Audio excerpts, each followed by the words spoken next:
We just got to take care of business, get back in transition, keep keep them honest, offensively and defensively, and just keep putting pressure on the rim, getting to the free throw line, pretty much doing what we do. You guys have the best home record here in the league.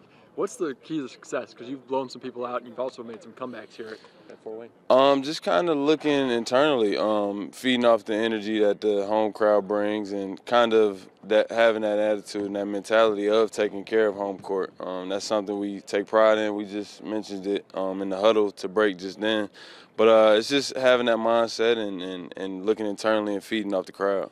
You earned February Player of the Month. What did that mean to you? I mean, it was big. I mean, you know, it's a testament to my teammates and the coaches putting me in the position to be successful, but it's just putting in that extra hard work, and it's kind of just verifying it and showing, you know. Everything about you.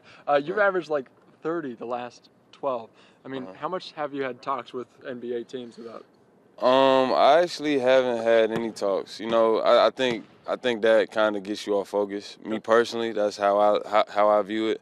I think what's credited to my success here of lately is just the attitude of taking it one day at a time, one game at a time, and you know what I mean. Everything else will be what it be, even if nothing comes of it as far as NBA wise. It's just adopting that mindset of not worrying about anything else, but focusing on just being the best player that I can be and maximizing on my talents. So just putting in the work, man, and whatever come of it, it'll be.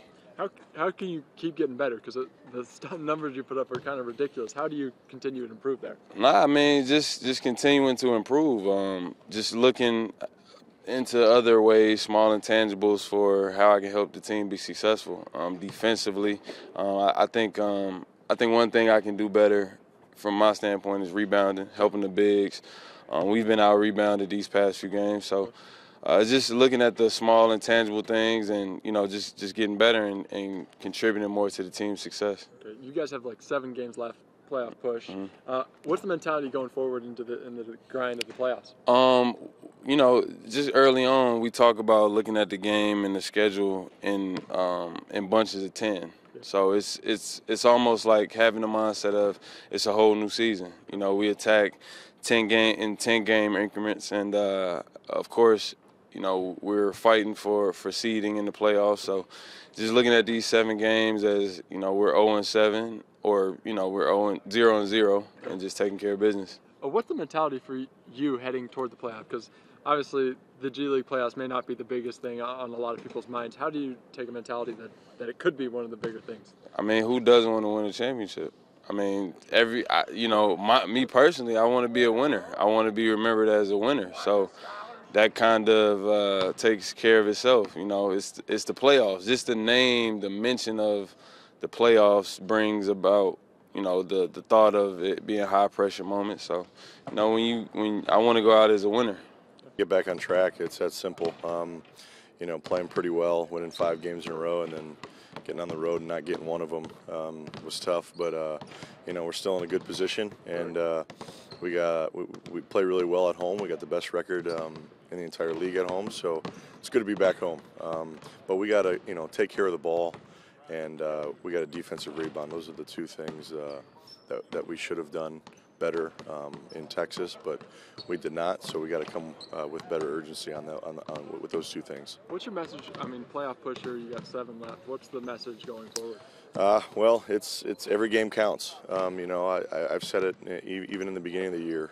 Every game, whether it's in November or you know, late right now, counts. And you know, we just got to keep playing the right way. You know, obviously we've you know, lost the last 3, but trying to get back on track, and you know, we just got to take care of home court, because we got some of these home games. I think we got 5 left out of the 7.